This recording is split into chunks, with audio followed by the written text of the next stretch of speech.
All right. Good morning, everyone. I'm joined here by Mr. Matt Pallardy, my first ever deal funder of my land business, now a land investor.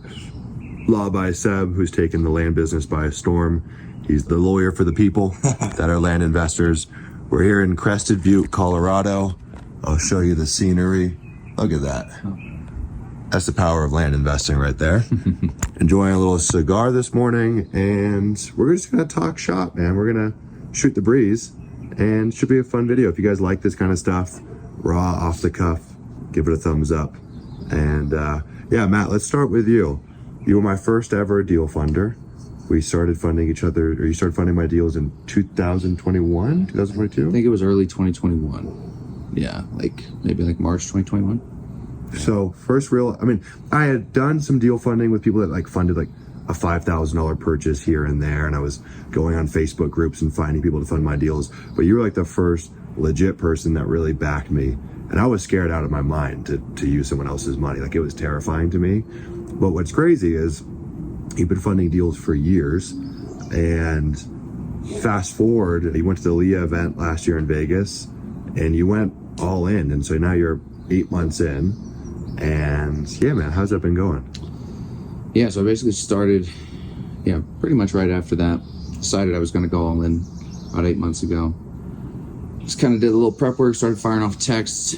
November 11th, I remember the date. I had the benefit of, just believing that it was going to work from seeing it work, and then went all in, hired somebody to help me with texting right away. And we're doing 4 to 5 deals a month right now. Yep. And it's June. Been doing it for 7.5 months. So it's going great. Definitely a lag time to get started, building a pipeline, making mistakes, figuring things out, but happens pretty quick. Getting some coaching from this guy's helped a lot. Oh, look at that, the sun went away for us, so we can make the video better. Perfect. But yeah, it's going great right now. Money's coming in now, and got some huge life-changing deals under contract and right on the horizon. So. Yeah, you've landed some pretty insane deals even just on this trip. You sold an insane one, and then you just got a contract signed yesterday, I think. I did. For an insane deal. Let's talk about those. Yeah, so the one that we're selling, should be selling in the next couple days. We bought it for $140. This was with a mailer. Bought it for $140, listed it for $250, and got a $10K above listing price cash offer the day that we listed it. So we locked it up for $260. Yep. And then the one that the contract came in the mail, and my wife snapped some pictures and sent it to me so I could get it to title. Yeah, that one, that was generated over text. I just mailed the guy the purchase agreement.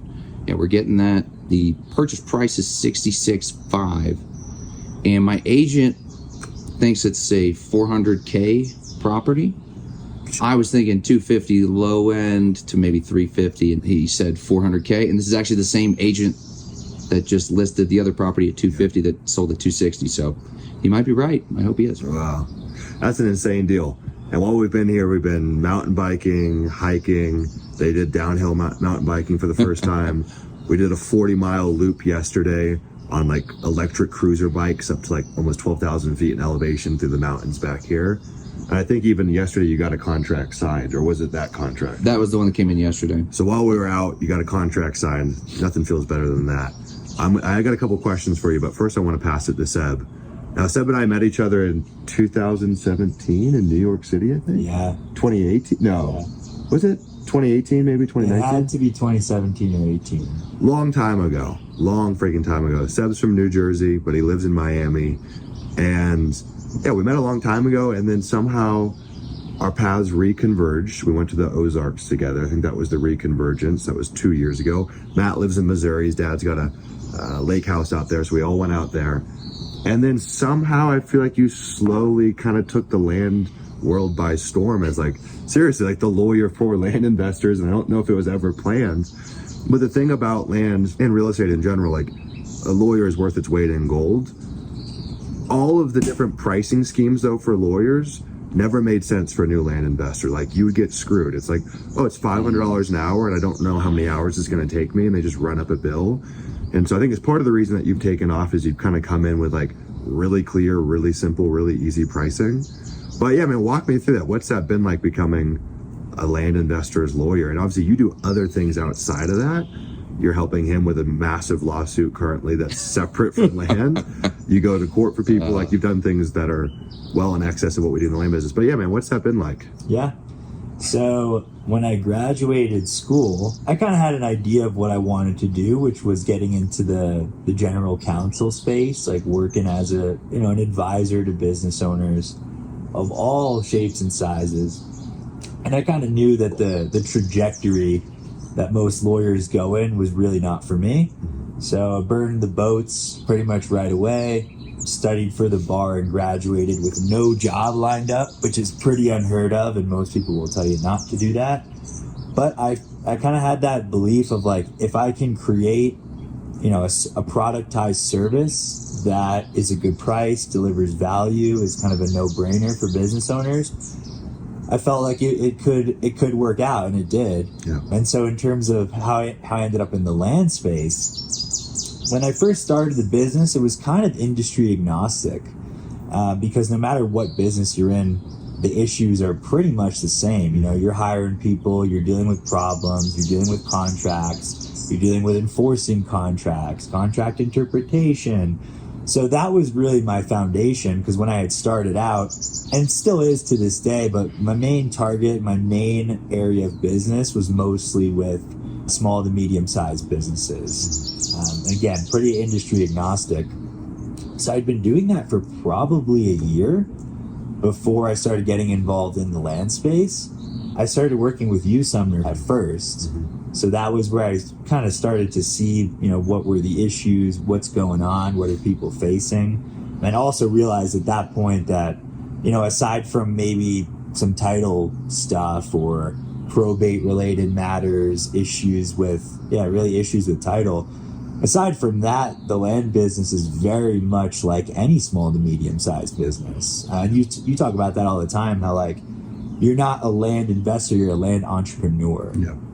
And I really noticed that when I started working with a lot of the folks in the space, is that, you're running a business, so you have operational issues and a lot of the same legal concerns that anyone is going to have. So now I think it's probably been maybe a year and a half. I'm like losing track of time. Yeah. It's maybe been a year and a half since I've been working with a lot of land investors. And yeah, I mean, it's been awesome. Yeah. It's been awesome to be able to get that experience. And I do find it to really fit well with the model for the reason that you're describing. Like, there's a lot of just routine issues that come about that maybe you just want to have a question answered. And it's not like, I don't want to have to open up a retainer and start running a clock just to have you like read an agreement and answer a question. Yeah. And that was the premise of because whether you're in land or any business, that's kind of how legal is going to go. So yeah, that was the whole premise. Just deliver a good service and make it clear. It's so cool, man. Like, on a kind of unrelated note, I think that like one of the things that I'm very grateful for in my life is to really blur the lines between work and life and work and play. Like, they all intermesh together. And since I've been back in America for the last month, it's like, dude, I was in Scottsdale for about 2 weeks, and every person I'm hanging out with is a land investor or a LEA member, but they're all friends with the Land Insights team. And then it's like same thing here. Like, we're all hanging out, but there's like an intermeshing of work and play. Like, we could be riding 40 miles through a mountain and there's still ideas bubbling up or little schemes or concepts. And I find that to be like just such a blessing to have friends, and we're all mesh together with the work stuff too. And for me, that's like when you've won the game of business. Like, can you do life with people where you also do business together? And it's just like intermeshing. There's no separation. And man, I don't know. It's just something that I've realized on this trip, how freaking cool. And more and more of my friends have become land investors, and I think that's just such a blessing. Well, I think the reason that you've really taken off, one, you're an incredible lawyer. Like, people are getting an insane bargain. Like, you could be charging $500 to $1,000 an hour if you wanted to. But also, like, your pricing just plugs in so well for land investors, and you've kind of productized the problems, right? Because the problems are very consistent of what comes up, and it doesn't really matter on the state. It's all roughly the same thing. We actually just set up something inside of LEA too for new LEA members Seb and his team will help build out your entity and LLC at, what's the price? It's insane. I think we're doing $49. $49. Plus fees just for the formation. And then if you want to do a call as well, it's $99. So what would a typical lawyer charge for that? It really depends. So this is kind of how I would segregate that. You have like the legal Zooms out there. You have the ink files, or you can do it at, it's a very similar discount. But you're not maybe working like directly with a lawyer.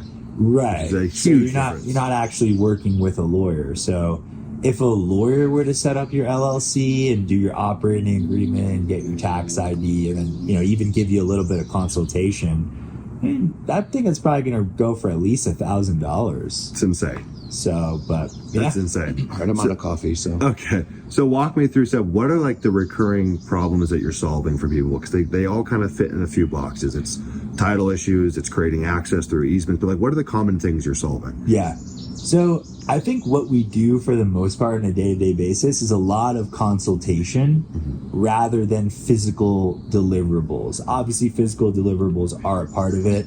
Doing MOCs, looking at contracts, setting up a good contract foundation, dealing with the title issues. But for the most part, it's just a lot of consultation. Yeah. And being able to, I guess, also be a sounding board on a lot of these deals. Yeah. Where, there are a lot of nuanced and complex legal issues. So, but in terms of like what comes up the most, I would say memorandums of contract and purchase agreements are kind of tied. Yep. But what we're seeing coming up a lot more is a lot of these title related matters. So, let's say an investor's like, hey, I'm gonna pick up this property. We got a good deal on it, but title hasn't vested yet in the heirs. It's still with the decedent who maybe had a will, maybe went through probate, and just navigating a lot of those issues. Like we were talking about this the other day. As long as the bones are there, you don't have some crazy situation, it's gonna get resolved. It's just gonna take time, and it's gonna take going through the correct steps at the right time. So just knowing the framework of how that works. Dude, and I'll say from my experience, like just having a legal sounding board is so powerful. There's so much law intertwined to everything real estate, and just having that sounding board to me is worth every single dollar that I've paid. Like it goes a long way. And I think if you can combine the land investor skill set, like acquisitions and going direct to owner, with an awareness of the law, you're a killer. But most people don't know real estate law and case law.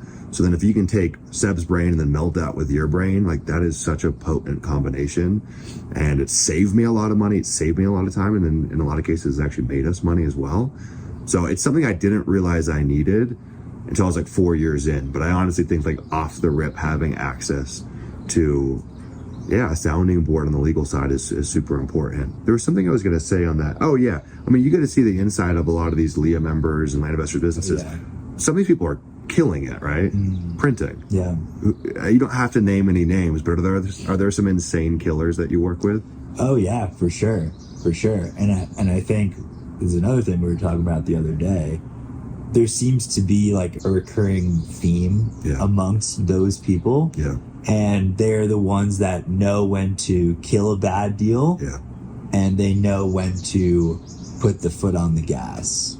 Because that's something that we deal with a lot. We're like, some of these title issues are solvable, but at the same time, some of them are so complicated to the point where like, I don't know that it makes sense to put your time and energy into that. So the people who are moving fast and killing it, so to speak, they're the ones that, they can quickly decide, hey, my time is probably worth more than trying to solve these issues. And they'll move on to the other deals. Granted, when you're first starting, you may not have that luxury, which of course is understandable. And sometimes, when you're first starting, you do have to milk all that juice or squeeze all that juice from the deals. But to answer your question, in the killer's world, once you get to that next level, those people who are operating there, they know when to cut the head and when to move on. I mean, dude, so much of entrepreneurship you're just graded on your ability to make decisions. Like, it's really just a decision-making game. Can you handle making a high quantity of decisions daily in some cases? And then the quality of the decisions that you make. Like, the work is not really the variable that matters as much as people think. It's like, what are you choosing to avoid and what are you choosing to pursue? I think that matters more than like, I'm just grinding, I'm putting 80 hours a week in. You can misdirect that time and it can really hurt you. And I think that's one of the things that I've seen with these LEA members that are killers, and I'll kind of loop it in with Matt, is for whatever reason, they have an insane level of belief, both in themselves and in the model. And I think when people have this like 1 foot in, 1 foot out, they don't fully believe in themselves, they don't fully believe in the model, that's reflected. You know, it's really just ultimately a reflection of what you believe. And Matt, I think that's part of the reason that you've been able to go pretty supersonic. I mean, to be doing 4 to 5 deals a month, and obviously that's been more recent. You've been doing that since the first month of this business. Right. You're growing, you're ramping up, is pretty uncommon. So walk me through that. What's that been like? Yeah, I mean, it allowed me to just dive all in. And, well, actually, I wanted to mention, I did get an offer on a property too. While we were out on the mountain yesterday. Yeah, one that we bought for just over $7,000. They offered us 27 cash. Not bad. So that did come in yesterday because I was thinking there was one other thing that happened while we were out there that hit me when we were going there. And also, you know, it's definitely been a grind, but, you know, pointed in the right direction. And I don't think you have to go all in like this. I mean, if you want to grow it quickly, of course you do. Yeah.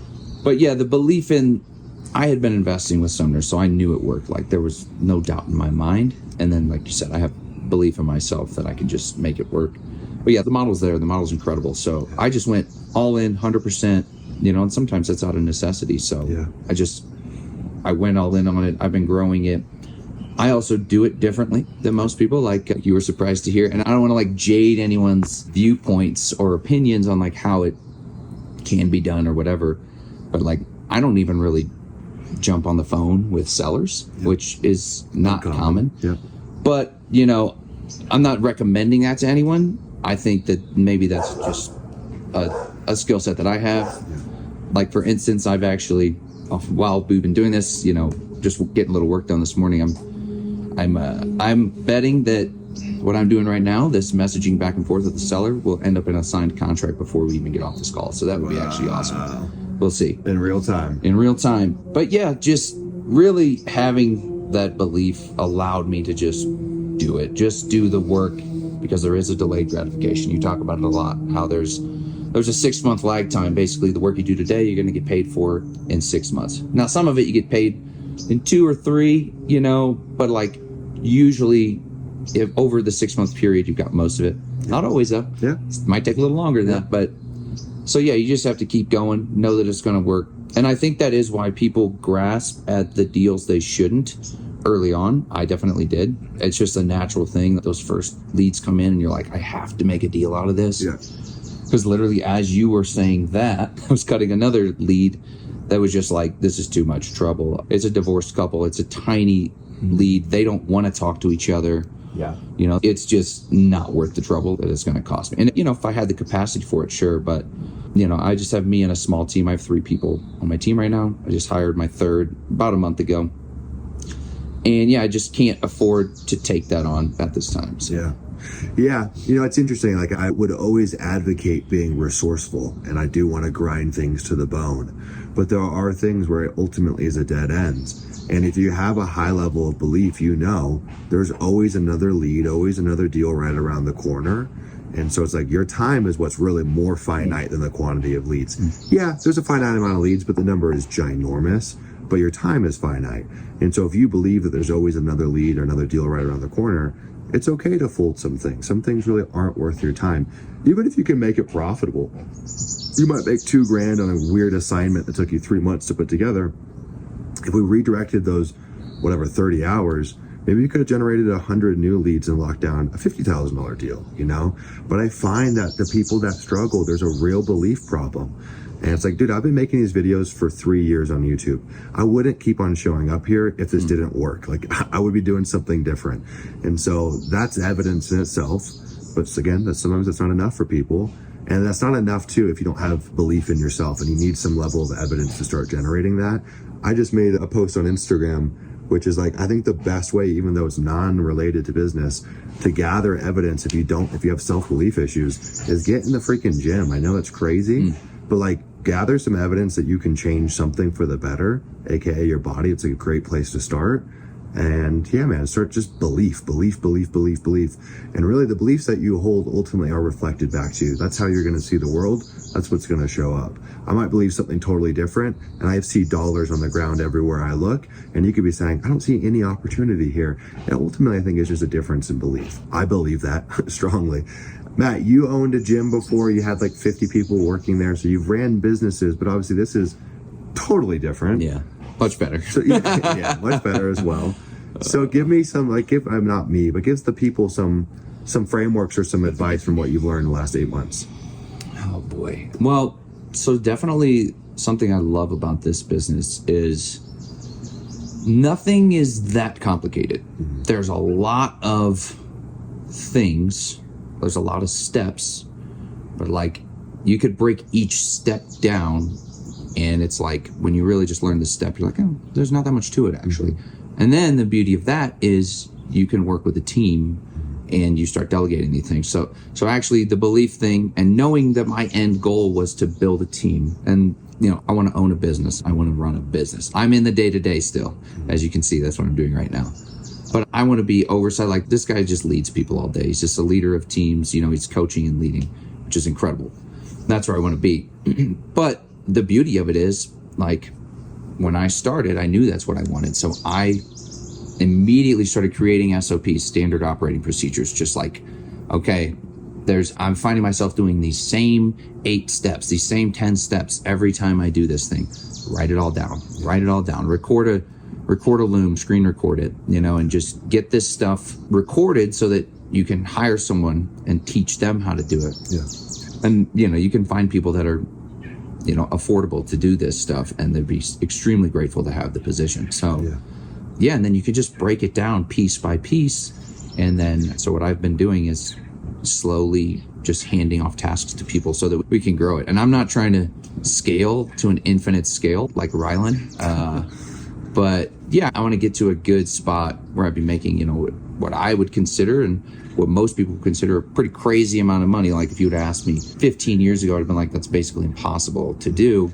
You know, I think I'll be there by next year this time. So what is that goal? Sorry, we got cut off. It's been changing a little bit. I would say kind of like the next tier for me is probably to be making $500,000 a year. And really, I would like to be working like 6 hours a week. Now, I'm not sure if I can get to both of those by next year this time, but maybe. I really, you know, it's hard for me to say. I've only been doing it 7.5 months. I've seen some crazy changes, but there's, you know, always getting to the next tier, you know, there's going to be a lot of changes. So yeah. Okay. Interesting, man. I think it's totally doable. I've seen people do that in their first year. I mean, maybe not working 6 hours a week in their first year. Yeah, that's definitely kind of the... Yeah, usually the money comes first. I also have a wife and 3 little kids, a 4-year-old, a 3-year-old, and a 1-year-old. So I've been building this with that going on. Yeah, you've got a lot of constraints, you know, and you've still pulled it off. I think it's been interesting, like, and I would recommend this to anyone, like going on trips where you work with other people. I think that's very fascinating. Both that the energy is contagious, but you also you learn things. I know you pick up on things. For both of you guys, like on this trip, as we've been, and like the way we've been doing it is like we work in the morning, work for 4 or 5 hours. I'll do a little bit of work in the afternoon, and that's kind of how we balance it. Then we have like the middle of the day. But I'll start with you guys, and maybe I'll share some things. Anything that you guys have picked up on this trip, just as we've been working together, and ideas, or maybe it's just an energy thing. I don't know, anything. Yeah, I'll jump in on this one. Yeah. I think it's definitely like twofold. I think one thing that's been pretty interesting to see is how you work, because you are pretty much a coach for your team members. Yeah. Like help, and it's not just like, you know, hey, send these 10 outreach messages. It's like, hey, Sumner, I'm like dealing with like a bit of an issue. What are your thoughts? And you're like coaching them through that, both operationally and also like mentally, tactically. So that's been really interesting to see how you work, because it's like a totally, I mean, I'd say it's like a different level, you know, same amount of work, way more, I don't know if impactful is the right word. High leverage. Yeah, high level. Then I would say the second aspect of that, it's been really refreshing that, we're here, we're on vacation, we're having an amazing time, we're getting to enjoy the calm and peace of this environment, but we're also getting stuff done. Yeah.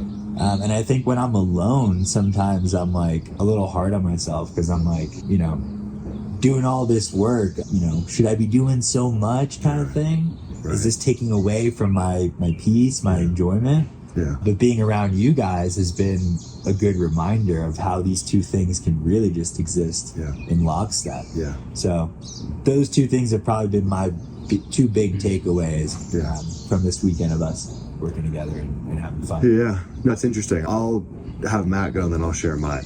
Well, I was just I kind of mentioned it, how the way that you work, I've known it, I would say, but seeing it, it's like, it's real, it's possible. I mean, you're running 3 businesses and doing it, extremely well in all of them. And just the way that you do it is, it's possible. Yeah. It's real. I'm seeing it happen. So Yeah. No, it's interesting. I would say the takeaways that I've had, one, it's a good reminder, kind of like what Seb is saying and what I said in the beginning, like blurring the lines between work and life, And you can be, I would argue, more effective. It's not about just hours logged, And so if you can blur those lines and make the right decisions when it's time to work, I think you're just as effective, and ultimately I think you're happier.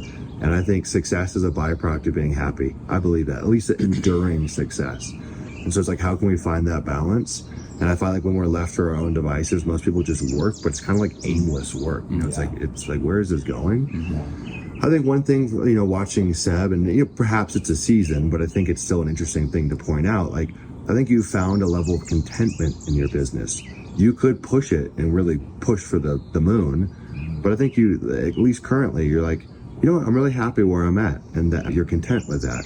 Yeah. And so it's not like you're skating by doing the minimum, right? But it's like, I'm going to choose maybe quality of life and quality of work over scale. Like, scale is such a silly buzzword. I think a lot of people fall into like this scaling trap, and I've fallen into it before. I think I'm kind of somewhere in the middle, and like there's some businesses I wouldn't want to scale. Like Leah, I don't really want to scale it. I like the quality of the work that we do, and I find fulfillment in it. And I think if we added 50 people a month, that might drop. That might become kind of insane. So it's a good reminder there. And I think on Matt's side too, you're obviously still like growing and ramping up, but I, at least from what I've seen, you haven't punted anything. Like, it's like, this needs to get done, execute. Got the notary over, get the notary done. Send this text, train my team. We had a notary come here, that's we had right. a notary team come here. And again, it's just like that, especially when you're starting, and even when you're deeper into it, there's just a few things every day that you gotta knock out. It's a non-negotiable. Doesn't matter where you're at in the world, what you're doing, just get it done. And it's just like one foot in front of the other. And I find that there's people that hesitate, they're slow to make decisions, they kind of procrastinate, and it's just like, go, bang, bang, bang. I think you've done a really good job of that. Keep the ball moving forward for sure. Like every day, there's just little things so you can keep it moving. I completely agree with that. Yeah. Well, where do you guys want to go from here? Anything for the people watching this? New land investors, mainly new entrepreneurs. What would we say? Something came to me when you were saying that, but I forgot what it was. I guess with the scaling, I kind of feel like you can scale in 2 directions. You can scale in size and income. You can also scale your role back. Yeah. You know what I mean? That's kind of how I feel like when I said, $500K and working 6 hours a day, I'm really scaling in 2 directions, right? I'm trying to do it at the same time. So it's 6 hours a day or 6 hours a week? Week. Sorry. And I'm not going to hide the fact that I've worked a ton on this thing. And no, what I was going to say is what I love about this, and I think it just comes back to having the belief, is that I have felt like pretty much everything I have done, and there was a good stretch where I'm working, 7 days a week, at least 10 hours a day. And my wife really stepped up to make that happen, big time. But everything I was doing, I was like, I know this is moving the needle. Yeah. I know this is pushing things forward. So it's It wasn't like, this crap. It was like, all right, I got to get this done, and I know it's going to end up getting me a deal in the long run. Or like maybe this specific action won't get me a deal, but this action over repeated 10 times will definitely get me a deal. Yeah. So 100%. Yeah, it's kind of like I think about the expected value of the decisions that I make, and it's like on a large enough sample, I know certain behaviors will be a net positive, even if I do it now and I don't get the result. Like my biggest pet peeve is like, Sumner, I sent out my first mailer and I haven't gotten a deal yet. It's like, okay, cool. Sometimes that's how the cookie crumbles. Sometimes you send out your first mailer and you make $100,000. I don't know. Right. No one can control that. So just keep on putting one foot in front of the other. Yeah. The expected value of marketing is a net positive in this business. We can't predict exactly that you're going to make this one action and you're going to get the result immediately. People really need to change their thinking there. And again, that stems back from belief. People are like, I need to see evidence immediately. I sent out 500 mailers, I didn't get a deal. Believe, dude. Believe. And it's like, it's funny. I was thinking about this a couple days ago when we were here. Dude, even when I started my land business in 2019, and this really started to cement 2020, I believed that I would be here.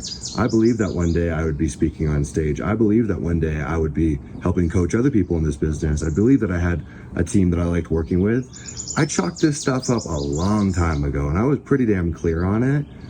And it's only now that I started to realize, but had I not had the belief, I wouldn't have stuck it out to get here. You know, and I really feel like the world just rewards people that are persistent. In fact, that's why I have it tattooed on my neck, persistence. Because persistence and resourcefulness is like the highest level traits that an entrepreneur can have. I always tell people, it's like, dude, just stay in the game. Yeah. Like, and you are the only one that can get yourself out of it. Yeah. And people just like, they have such weak belief. And it's like, I didn't get a deal in 2 months. This is not for me. Okay, cool. But you're the one that's ending your career. right. You know? And, you know, it's very interesting working with people and coaching and whatnot, because you see that the average person has really messed up beliefs. Really messed up. And that's, your life is going to be a reflection of that.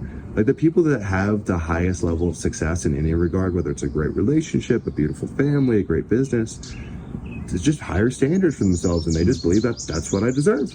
That's what's possible for me. So, I don't know, anything you guys would add to that? I mean, the truth is that, yeah, things always do work out. If you really pay attention, it's never as bad as it seems. And that's, you know, once you choose to believe that, then you just realize it. But, I mean, it's happening for you anyway. Well, dude, think about it like this. Like, we all believe at a very high level that everything works out. And look at this trip. The highest level. This trip is a Clearly. great example. We picked a random place. We believed it would be perfect. It's one of the best places that we've ever been. We get here, we go mountain biking, hiking. We've got perfect sunny weather. We go stargazing one night at 10 o'clock at night. Happens to be the night that there's no moon. There's supposed to be a storm that moves in the next day, but there's a cloudless night. Then the next day we're doing a 40-mile bike ride. So we're like, we want some clouds. We'd like some clouds so we don't get sunburned. Clouds roll in. Then we go to breakfast. We're going to go pick up a bike. Oh, all the bike stores are closed. Shit, okay. We find the one bike store that's open. They've got 3 electric bikes for us. Then we get on the bike. We're riding to a gas station. We go in to grab drinks. It starts dumping rain. But we're already undercover. It rains for 20 minutes. We get on the bike. It doesn't rain the rest of the day. Like, at every step of the way. Yesterday, Seb took a nasty fall on his bike, a really bad fall. His e-bike runs out of charge, so he's grinding on the bike. We were supposed to bring the bikes back at 4 p.m., okay? 4:30, yeah. 4:30. So we realized that, oh my God, it's 4 o'clock and we're still hours away. Like, this is not, we're going to be late. They're going to charge us more. They might even close and we get charged for a 24-hour rental. Seb damages his bike. We all kind of damages the bikes, to be honest. We took him on a gnarly road. They were not supposed to go on that. So then we get to like the last section of the 40-mile loop, but we don't really know where we're at. And then Matt's like, dude, we've got like whatever, 15, 16 minutes to get there. And I'm like, oh, dude, I don't know. Matt's like, no, we can get there. So we get on the bikes, we just huck it. We get there 2 minutes before they close. Then they say, we're not going to charge you a late fee. I mean, it's just like every step of the way. It was about to be, if we got there after 6, we have to rent 24 hours. Yeah, they were It'd be like a $600 day. I was going to charge us 3 times as much as we were Yeah, paying. but they're like, no, we won't charge you guys. You're whatever, almost 2 hours late. Yep. And you just, that's what we believe, you know? Yeah. And I don't know, I feel like when we get together too, that really becomes reflected. And we didn't really plan anything on this trip. Like, we just kind of were like completely going with the flow. That whole ride, we just happened to pull in the day before Yep. And our Airbnb host was just standing in the garage. We started talking to him, and like at the end of our conversation, 10 minutes long, 15 minutes long, Yep. he mentioned this ride and ended up being incredible. I Yep. mean, just phenomenal. And everything was just like that. Everything was just kind of like, hey, let it come, see what happens. And then when something seemed right, we just did it. We didn't really question it. We didn't push back, and everything has been flawless on this trip. Yeah, dude, it's kind of like the law of least effort. I think Neville Goddard talks about that. Like, we're not pushing a boulder up a hill. We believe that the boulder will get up the hill on its own, and that's so counterintuitive. But there's a weird flow that gets unlocked there, man. Like, we came here, we're at the perfect wildflower season. We didn't plan that. Yeah. Who doesn't want to look at wildflowers? So happens that our house backs up to the best wildflowers in the place that we've seen all along. It's a 2-minute walk. We've got endless wildflower. Like, there's just so many examples. And then you just start believing that more and more and more and more, and it just keeps on showing up. And so, yeah, man, it's really a game of belief. And I think that's the beautiful thing about entrepreneurship is, like, it is so interpersonal and borderline spiritual. And it's a great exercise in belief, you know? That's the stuff of life. It's the stuff of life, man. And life is very weird like that. It doesn't reward the hardest workers, the biggest grinders, people putting in the most effort. It rewards the people with the highest level of belief, both the quality of the beliefs and the conviction they have in those beliefs. Yeah. And I don't know, Seb, anything you want to add to that?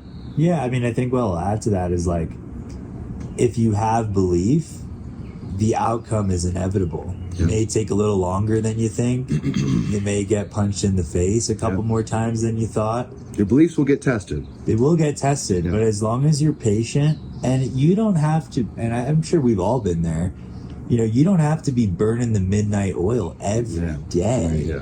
You can do, and you can do that for a short season too, if you feel like that's what's necessary. Yeah. Ebbs and flows. Yeah, there's a time and a place for it for sure, but at the end of the day, if you take, I think it's a Japanese philosophy, Kaizen, if you improve 1% every day, and you have the patience to continue doing that day in and day out, which is usually informed and bolstered by belief, your outcome's inevitable. Yeah. Yeah. And you know what else? Like, if you have the belief that that the result is inevitable, even while you're being punched in the face, it really doesn't hurt as bad because you just know it's gonna be fine. And when you believe it's going to be all good, then it's all good right now. Yeah. Which is really the most important thing. Like, it's got to be good now. You can't be miserable now. Like, if you're miserable now, you don't really believe. Yeah. That's a good test. It's a good test to see, like, am I super stressed? Am I miserable about this? Am I just like, oh, this work sucks? And you're, then you really don't believe it's going to work. Because if you believed it would work, you just do it and be like, hey, things are good. Awesome. It's going to be good. So things are good now. Yeah, man. Yeah, and it becomes a beautiful exercise, almost a game where you get to, like, how big can I believe, and how convicted can I be in these beliefs, and then you watch it materialize, and it's fun, it's beautiful. You get to create, you're a creator. Dude, when I met you, you were still working for someone else, which is crazy to think. That was not that long ago. No, I know. It was not that long ago. I mean, you had started your land business, but you didn't feel comfortable enough to leave your job yet at that time. That was 2020, summer of 2020. And dude, now, I mean, I couldn't imagine you working for someone else. I mean, obviously you run 3 businesses of your own, so it's pretty crazy. Yeah, dude, I feel like my whole life has just been an exercise in belief, because if someone was like outside looking in at any part of my journey sub 24 years old, they would have been like, no way this person would be here today. Like, no chance. But the world couldn't see what I believed, and that's okay. And then the world catches up to what you believe. And I don't know, it's a mystery as to why this is, but it's a beautiful mystery, We got to wrap up. We got to get in the car and drive to drop them off at the airport. I guess we'll end on this note. Hey, I love you guys. It's been amazing hanging out. For people that are at home, I recommend find friends that inspire you. Find friends that you can do life with, people that you can do life with, and cross those lines. Do life and business with people. I hate when people are like, oh, don't do business with your friends. Don't do business with your family. My little sister works in my business. I work with all the people that I consider friends. I've been friends with people sometimes longer than we've been in business together. And I think that's a cheat code. I really do. And I think that the tried and true advice is bull crap. Like, oh, be professional. Don't work with friends. No, screw that. So, I don't know, parting words on your side? I mean, I love it. I second all that. And actually, while we were here, we have a pretty strong inclination to go into business together with something else. So that's how it works. Yeah. Totally. Yeah. Totally.